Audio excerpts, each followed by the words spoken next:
to know whether this will make a business sense, to look at the materials that you need, the kind of resources, the personnel, and then even how much you're going to sell your product.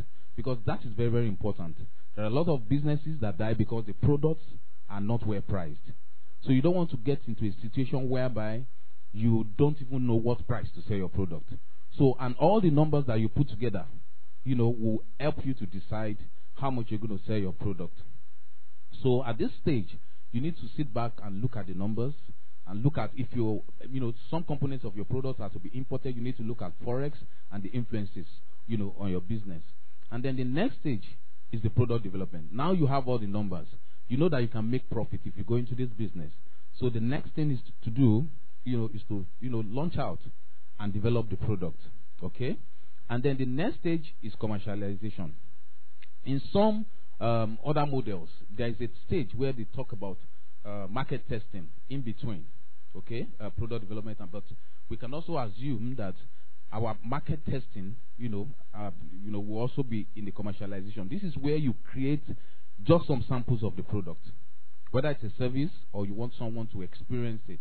So you've gone through all the numbers, you've gone through all the models, you have an idea of how much you're going to customers are going to pay. So you want to actually test before you go into full-scale production. So you have the actual products. It is no longer an idea. You are not describing it anymore. You already have it physical. So people can feel it, they can experience it. And that's the stage of commercialization, and then, of course, you roll out. And then when you do that, the game doesn't end there. So now you have a product in the market. You need to continue to watch, how this product is doing. You need to look at your competitors, and that's what you do with evaluation. You need to look at it. What are they doing that will endanger this business in the near future? And then, of course, you continue to make sure that you are around for the long haul. Okay? So, in developing your market, we want to quickly look at the 4 Ps. Sometimes it sounds like rhetoric, but these are very, very basic concepts that you need to understand properly with your product. Okay? One of the things that are part of this component is your product. You need to understand your product very well. When you're talking about product, there are 2 things that are very important: your product feature and the benefits. You must be able to define your product to that level. Every feature that your product have must have a benefit. So you are not putting a color for the purpose of color. That color that you are adding to your product must have a benefit. And that's how much you should know your product. Because you are serving a particular interest. You are serving some particular needs. So you must be able to define your product as to how much is able to meet that need.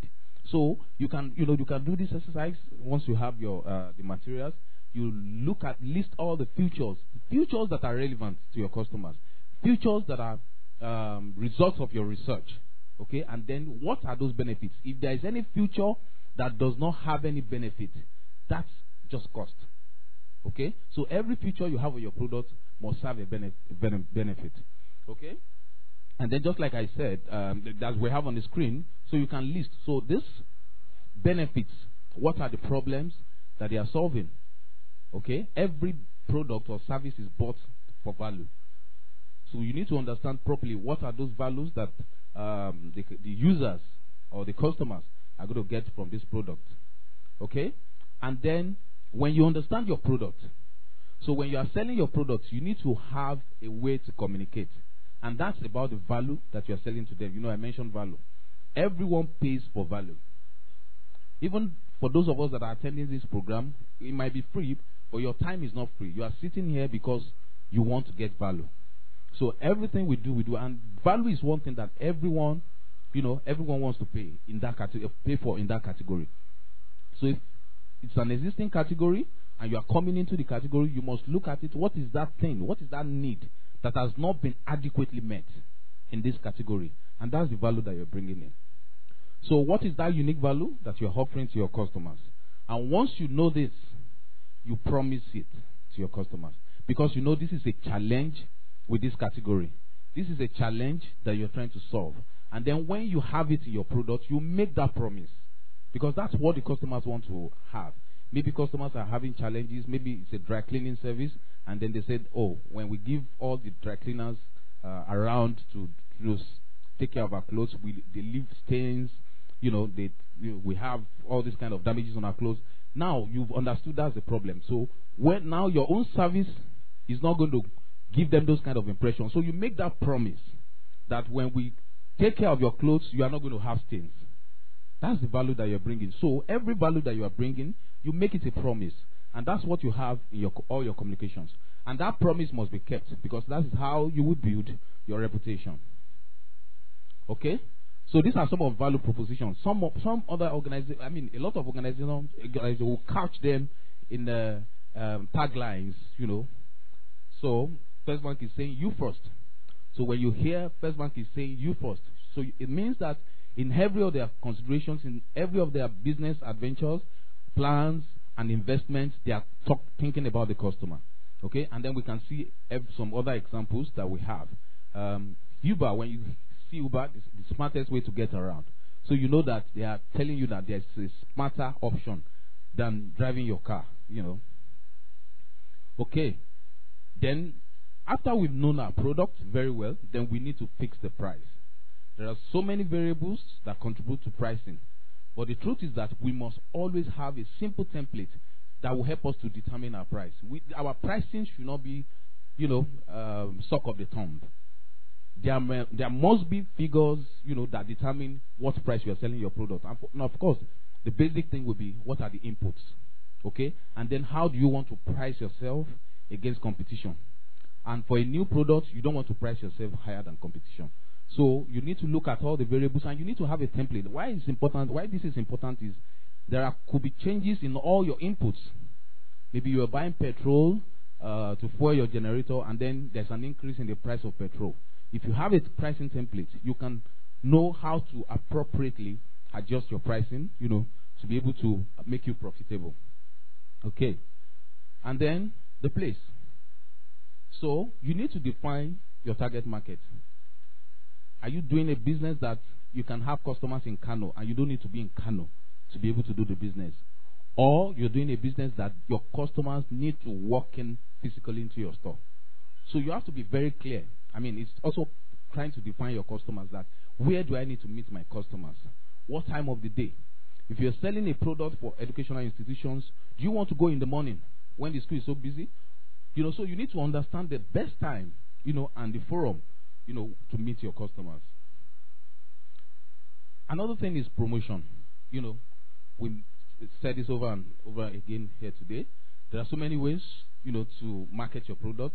So you have a product that is for maybe people at the bottom of the pyramid. Where do you want to concentrate your marketing on? Do you want to make it offline? So, and this is coming from you understanding who your customers are. So that helps you. So that helps you to be able to, adopt the best channel for marketing. And what you want to achieve is the least cost per contact. How much does it cost me to reach a customer? Okay? So, and for those of us who are, into digital marketing, we now understand that we need to write stories. I'm into a bit of it. When you sell your product directly to people, put it in the face of people, people are not really willing to part with money. But when they read a story that connects with them, that connects with their situation, and then they now see an advert, they are more receptive, to those kind of things. Okay?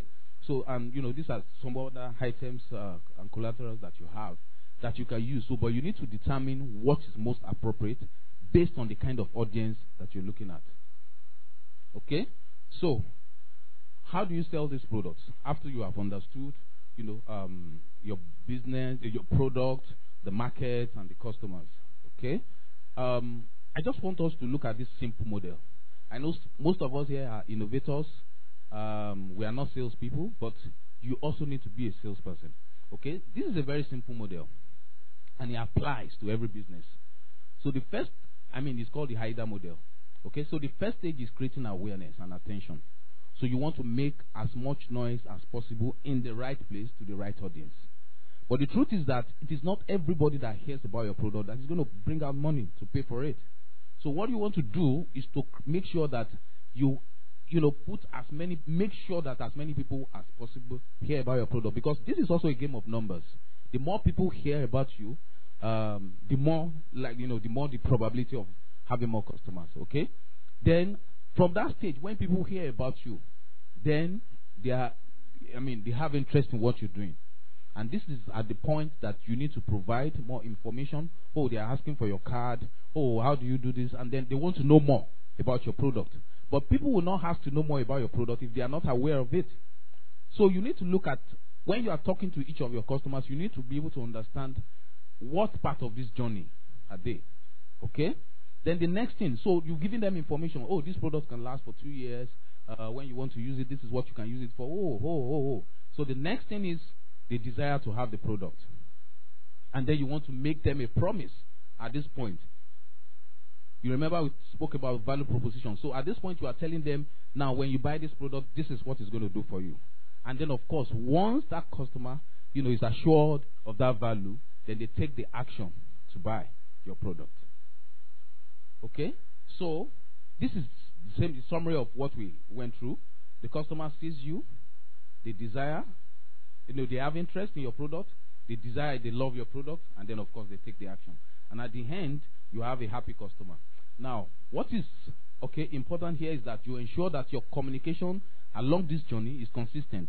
What you promised them at the beginning, don't change it by the time the customer is saying, sorry, it wasn't a good, it was not wholesome, the information I gave you. You have to be consistent. Whatever you promised from the beginning, at the delivery, you also have to be consistent with what you promised them earlier in the journey. Now, this has been spoken so much about today. Finding the fit.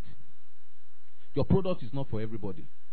You have a good product, you must find the right market. Or you have a product that is not yet exactly what the market wants. So you need to know how to iterate your product and make sure that there's a fit. And when it is until you have this fit that you should scale. We spoke about scaling here. So if you cannot find a fit where people desire your product, that is not the time to start acquiring more machines or employing more people. When your product has not yet been accepted, when you don't have a tested concept or model, when you are not sure where to sell the product to. So you need to establish this before you begin to scale. Okay, so these are some of the stages that we believe we should do. So, and then in sustaining the fit, it's not just getting the fit. Oh yes, the wow moment that yes, customers love our product, and then it ends there. No, you have to make sure that you sustain it. Continue to engage with your customers to know that this problem that you solved, will it still exist tomorrow? Because that's when your product will be relevant tomorrow. If you're solving the problem today and you know that tomorrow that problem will no longer be in existence, then your product is not for the future. And then some of the other ones, okay? And then the reason why you're buying your product, is it going to be important tomorrow? That's how you have a business for the future. Okay. So in the same process, you also need to understand, how do my customers buy? So in that process, you must understand and continuously engage with your customers. Is there anything in this sales process that is giving them concern or pain? So, and that is where you want to intervene to make sure that your customers don't experience any form of pain in the customer journey. Okay. And then of course, that process is to enhance effectiveness and accountability and profitability. Okay, so managing daily, I'm sure we'll fly over this. As the owner of the business, you have almost everything. You are the chief customer service officer, you are the chief technical officer, you are the chief everything. Okay? But you also need to know that in the midst of all this, there are some things that you must put in place. You must manage your money very well. The work ethics, accountability, and all of that. In managing money, please keep records. Very important. It's been mentioned here today that BOI has a software. You could also get some online for managing your accounting processes. And then some you could pay for them. Even your Excel, you can have an Excel template where you manage your money. And then please budget, separate your personal and business accounts, and then save and invest. It's not out of place for you to take money out of your business, some of your profit, and invest in something else, that could be yielding money for you on the side. And then cash is not equal to profit. The fact that money is coming in does not mean that all the money could be spent. Okay. Then work ethics. So, as the founder of the business, you are the standard for everything. You want your staff, your resumption time is 8 o'clock in the morning, but you are the one that comes to work at 10 o'clock. Then the staff will shift their own to 9 o'clock or quarter to 10. So that before MD comes in, they are also in. And then, of course, they will tell you that they resumed at 8 o'clock. So you have to be the standard. Okay? And then make sure you establish rules and let it be the standard, so that one person does something and then they said, oh, it's because he's close to the MD. That's why he was not given the same treatment that the other person, went through. Okay, so reward or punish to reinforce positive behaviors and discourage negative ones. Okay, accountability. Mrs. Aoshika spoke about this. Everybody, let them understand what they do. And then, of course, the other speaker. Let everyone know what they are doing. You have 10 people. Everybody must have a task that they are responsible for. And then they must be accountable for that in the organization. And then, when the money starts coming in, don't arrive too early. When you arrive too early, you will be alone. Make sure you delay your gratification. And that's the pain you are denying yourself the initial benefits, so that in the end, let your business be the one that is telling people that this guy is doing well. Don't try to prove any point to them. And then think growth. Don't wake up suddenly and see that your business is growing and then you cannot meet up customer demand. Anticipate growth. Plan for it. Prepare for it. And work for it. Thank you very much. Okay, thank you very much. So we have come to technically the end of the master classes. And now we're going to another session of presentations. And now we have our team from FirstBank to do this for us. Now, so the first two speakers are external facilitators. Now we're going to our very own guys, because FirstBank, we know very clearly that beyond today, you will need to keep engaging with us. And one thing we hold very dear is business advisory. So very briefly, they will come with very short presentations on legal, HR, branding and marketing, and finance and accounting. Now, the first speaker is from our legal department. His name is Oluwaropo Ogunmuide. He will be speaking very briefly on legal issues. So while we're setting up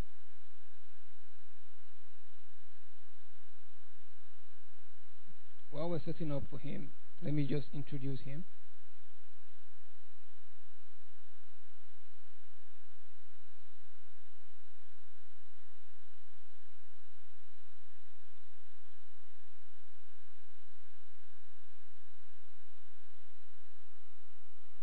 Ropo Ogunmuide holds a bachelor's degrees in law, second class upper division from Obafemi Awolowo University, Ile-Ife.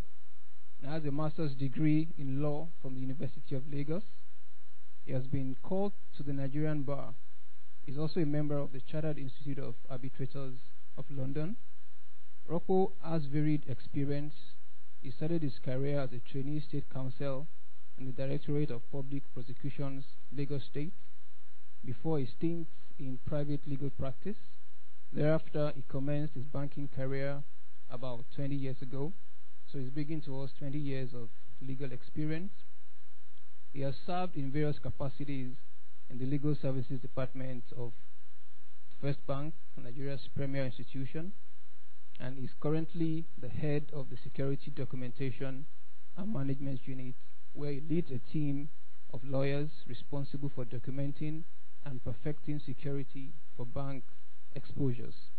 Apart from the very rich experience he has acquired in the course of his job, Ropo has research interests in arbitration and the legal aspects of public practice partnerships. He is happily married with children. Please join me to welcome Ropo Ogunmuide, FirstBank. You're welcome, sir. Good afternoon. Well, I've been told that I should be as brief as possible. I'll just run through the slides. I believe that this is more of a refresher course. We're just going to remind ourselves of things that we know already. First slide. Now, I started with the introduction. I'll run through that in a few minutes. First slide, please. Okay.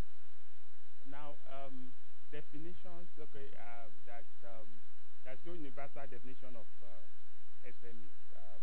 It depends on countries and sectors, and also common criteria is wrongly spelled, that are used to classify businesses: turnover, number of employees, asset base, market share, relative size to industry. According to CBN, SMEs in Nigeria are economic independent companies with about 11 to 300 employees and annual turnover of between, can say that, to 300 million to 500 million. Next slide.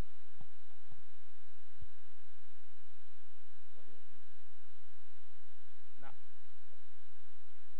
I try to also talk about there is a 2015 report that shows that there are about 37 million SMEs in Nigeria. The report also says that 69% of them have no business plans, 95% have no form of insurance, and most of them face the challenge of lack of access to credit, and also the cost of credit, and the problem of infrastructure. Next slide. Next slide, I'll talk about the importance of SMEs. Roger, it helps economic growth, wealth creation, equitable development, and that's important because how many people can work in big companies? How many people can big companies enrich in a population of 180 million people or so? Now, but the more smaller businesses we have, the more the society is enriched, and there is income generation.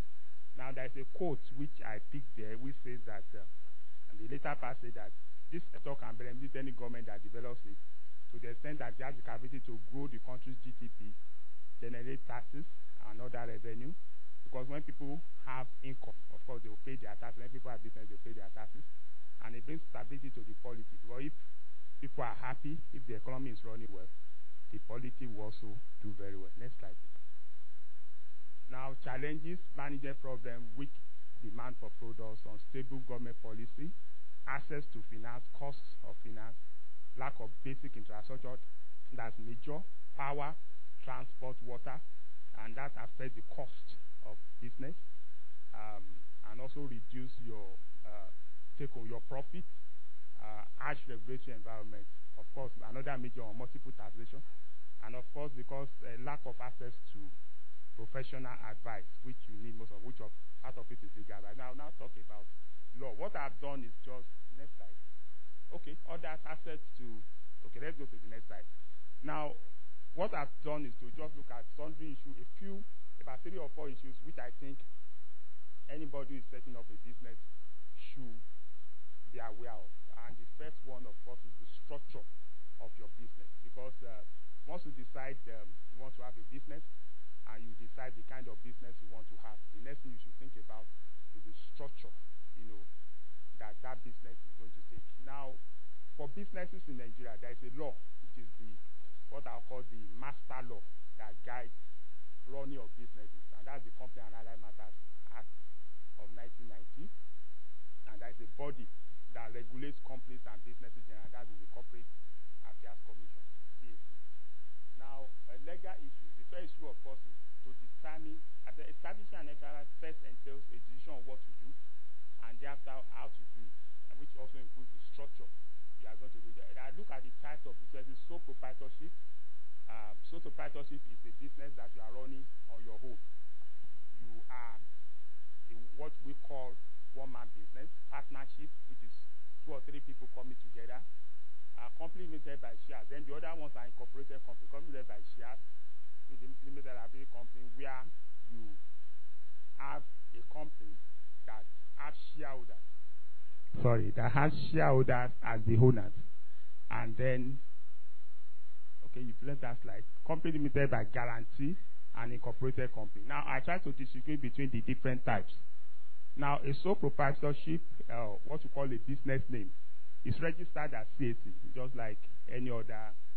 But the major thing you have to know is that there is no distinction between the business and the owner. What that means is that the owner is personally liable for the business debts and obligations. In other words, if the company is owing, you are the one who is owing. There is the law does not make any distinction between you and the business. Of course, another thing is that it does not survive the owner. If the owner dies or anything happens, that company also dies with it. If his children want to take over, they will have to set up their own company. The company cannot survive the owner. Of course, we have companies. The first one is the first thing about company is that it's incorporated. And when we say the word incorporated is a technical word, that means that that company becomes a legal person.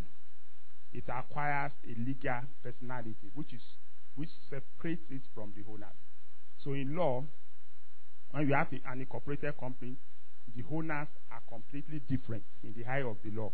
The law confers a personality on its own on that company, and that means that that company is distinct in status from shareholders, and because of that, it also has perpetual succession. It also means that it doesn't die with the owner. If the owner dies, the company continues to run until somebody decides to wind it up. Before we have limited company, it can be a bigger company by shares, a bigger company by guarantee, an unlimited company, or a public limited company. I will restrict myself to those that are very relevant to this class.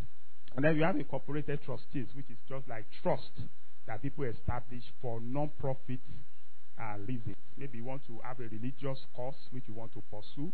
You have an NGO, or you have something that is for the benefit of the society, but you don't intend to make profit.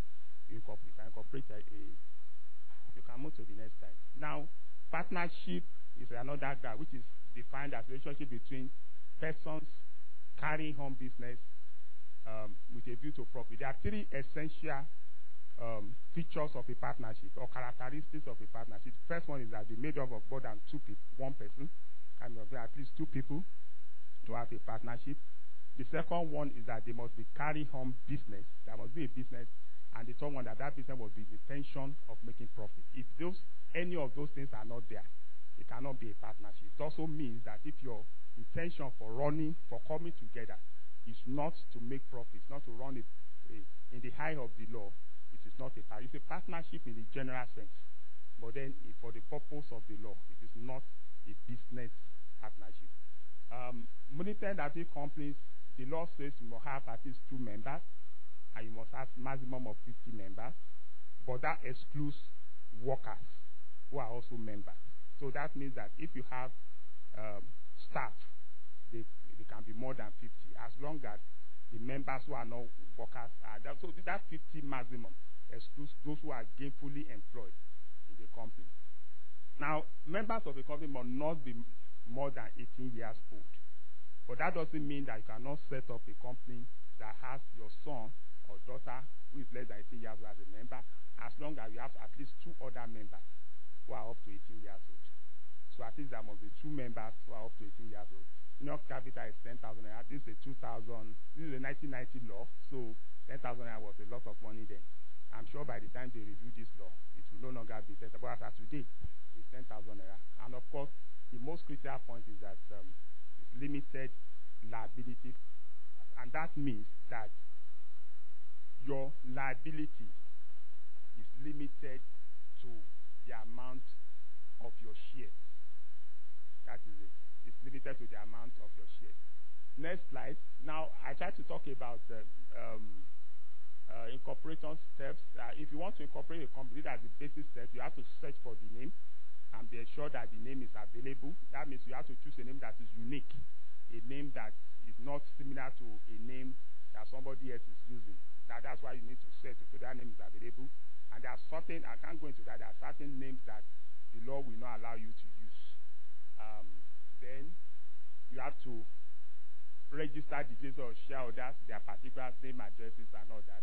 Then you have to prepare some documentation, the memo, the article, the notice of register, the list, and all that. You make payments, stamp duty, and all the registration fees. You submit, and then you pick up. The one for business name is on the other side, similar. Now, let me talk briefly about the benefit of incorporation. Now, the first benefit, of course, is that it separates that separate legal entity, which means it's separate from the owners, and that also means that the ability is limited.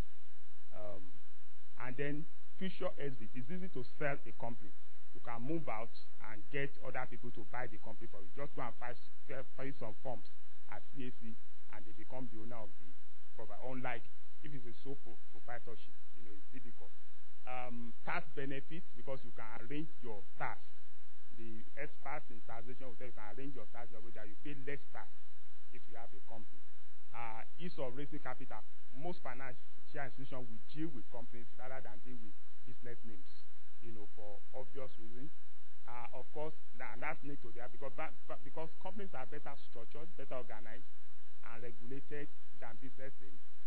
They have higher competitive edge. Even suppliers, investors want to deal, international investors and suppliers want to deal with a company rather than deal with a business name.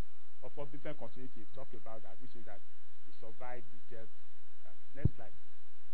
Now, if you register a company, these are also things after registration that you should bother yourself about, that should interest you. These are things you also need to do after you have already registered your company. File your returns with the company import tax. File your annual returns. That's required yearly. You must hold an AGM every year. It's compulsory.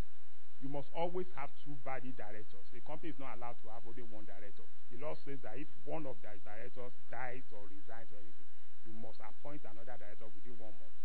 And there are penalties for not doing any of this. That's why you should be aware of them. Of course, depending on your place of business, you must have a company secretary. That's also the law. But it doesn't mean that the company secretary also have to be your staff. You can appoint a law firm or accounting firm and just pay them some money to do your secretary. But you must file that return that you have a company that is compulsory. Now, there are some regulatory approvals which you will be interested depending on the area of business. If you are dealing with food, drugs, of course, you need to register with NAFDAC. If it's not related to those companies, food, drugs, cosmetics, you have to register with Standard Organization of Nigeria. If you are into telecoms, you have to register with the Commission. Next slide. These are some of the regulatory issues which a company should bother about. Number one, the law requires that you must publish your register name and registration number on your official documents. That means if you have a letterhead paper, the law says you must put your name and your registration housing number on it. It's an offense if you don't. You must all put anywhere where you have your office. You must also put your name and registration outside your office. It's a requirement of the law. You should have a seal. You should keep certain books and have listed them there. Next slide.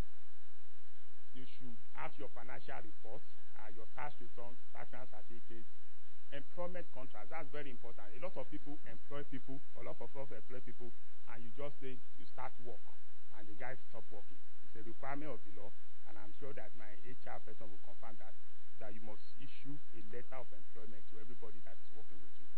And you must get a proper, which states the terms of that employment. Because if there's any issue between you and that employee in the future, you will be blamed in law because the law requires you that you must document the terms of employment. If you have signage, you should worry about LASA, get the approval.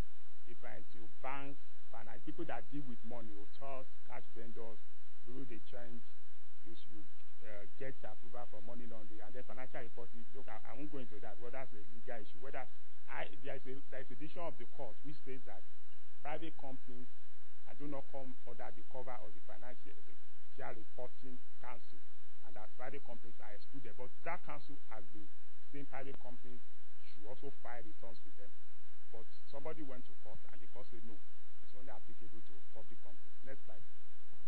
Other thing you should bother about is intellectual property, because your asset is not just the table or the car. Your business ideas, the things you have talked about over the years that you have developed, they are your property, and you protect them. Your ideas, your intangible property, and that's what we call intellectual property in law.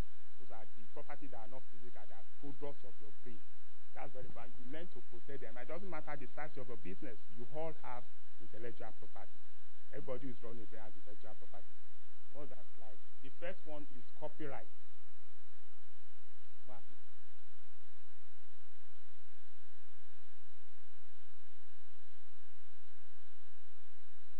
I'll soon round up. I'm almost on the. I'm working towards the.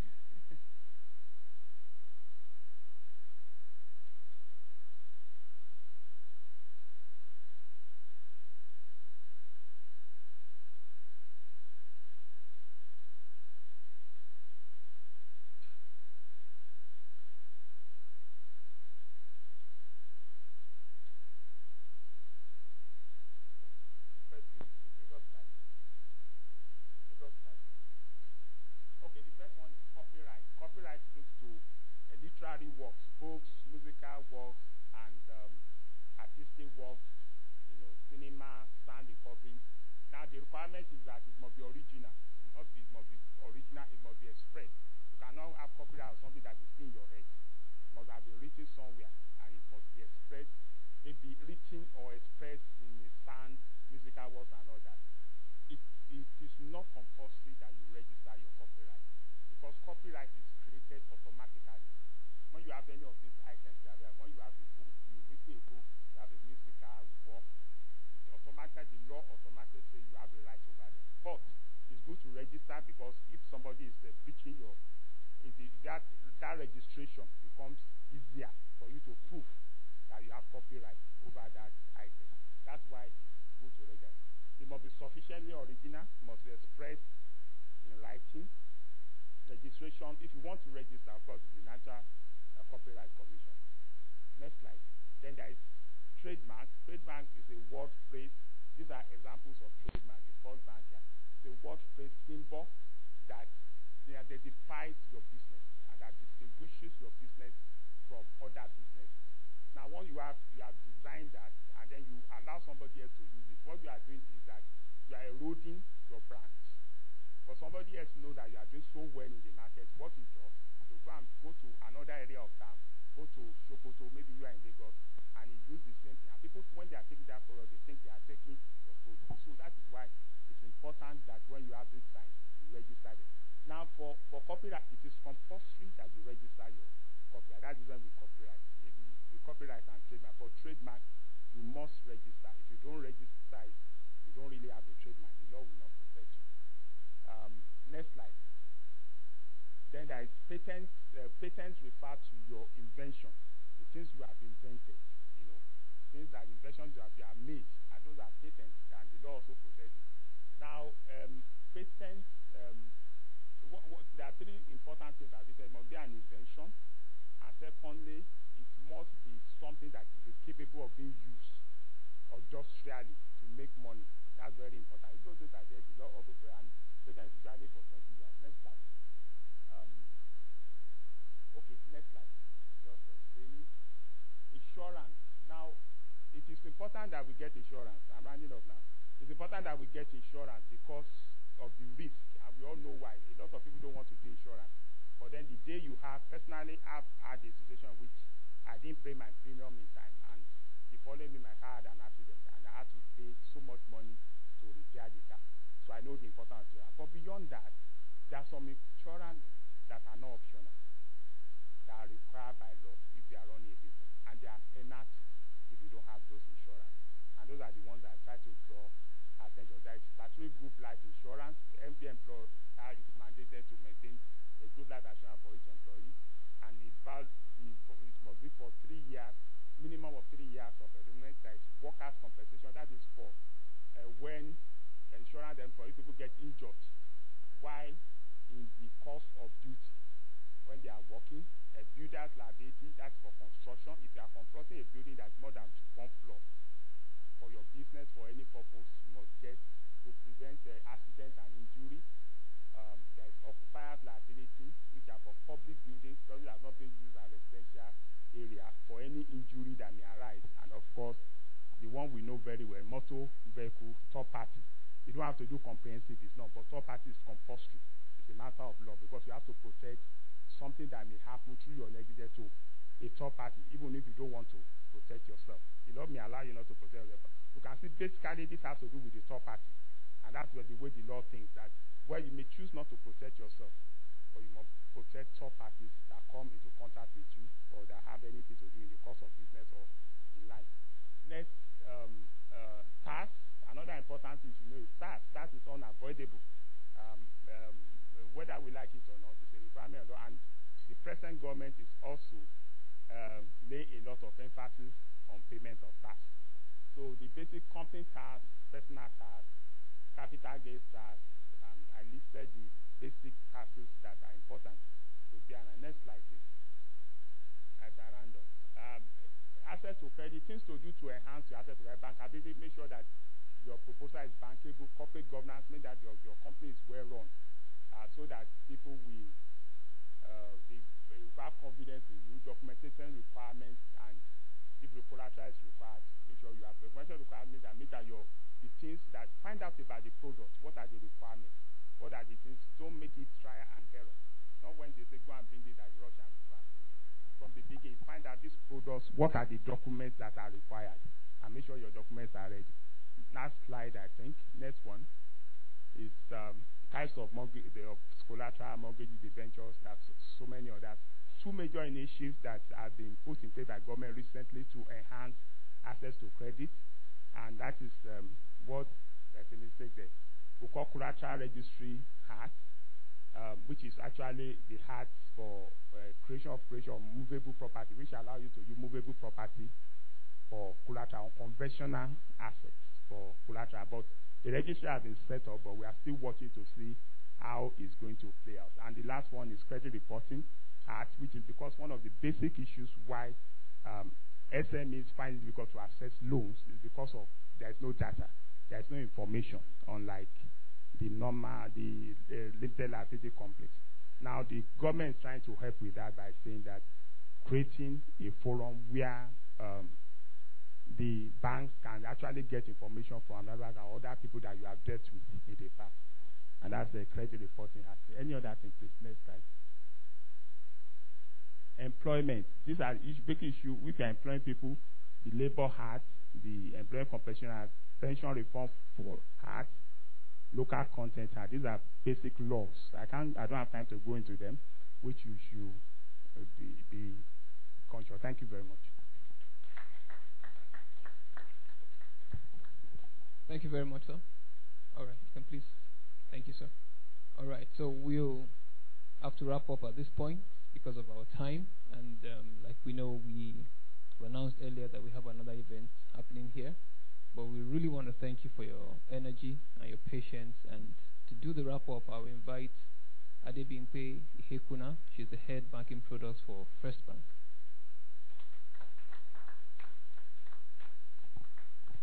You're welcome, ma'am. Thank you, David.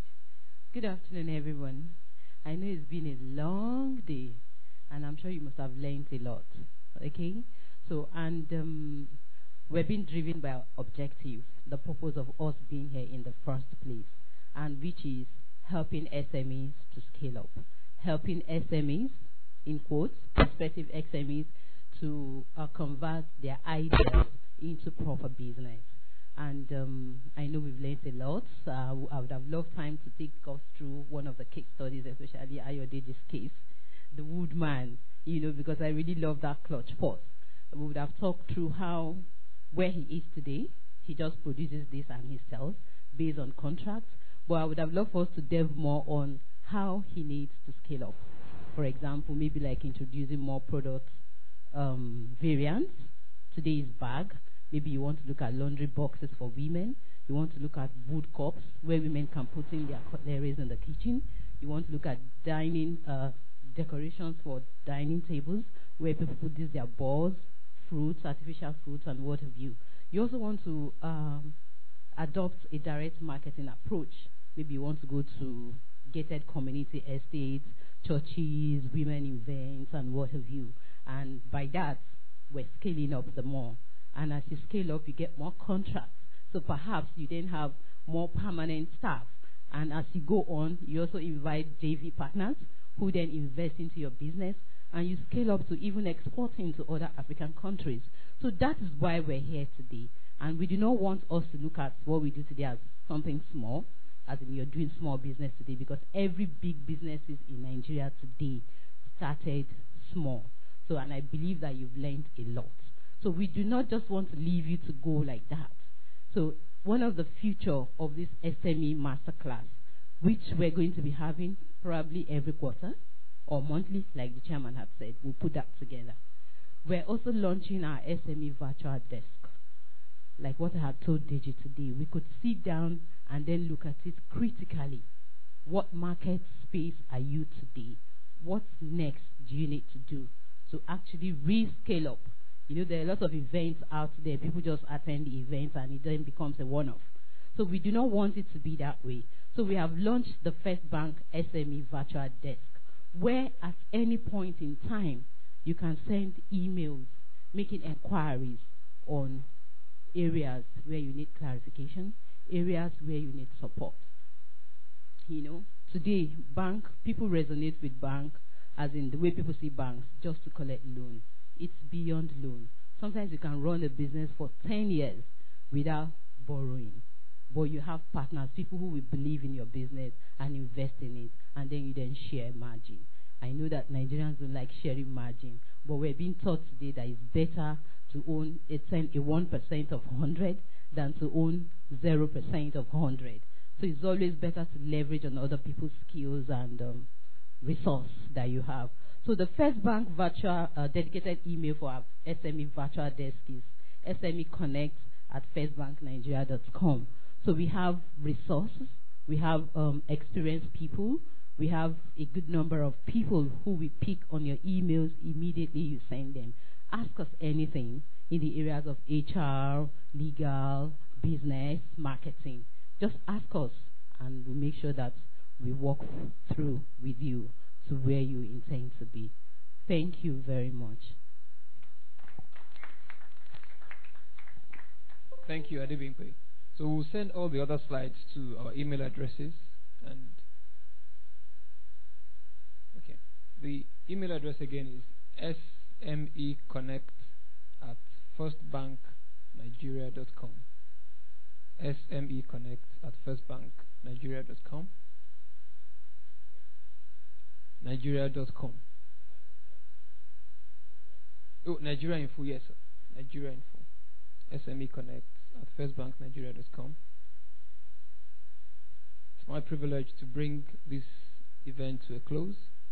Please stay connected with FirstBank, and don't forget, link up to do what? Link up to scale up. Can we say that together? Link up.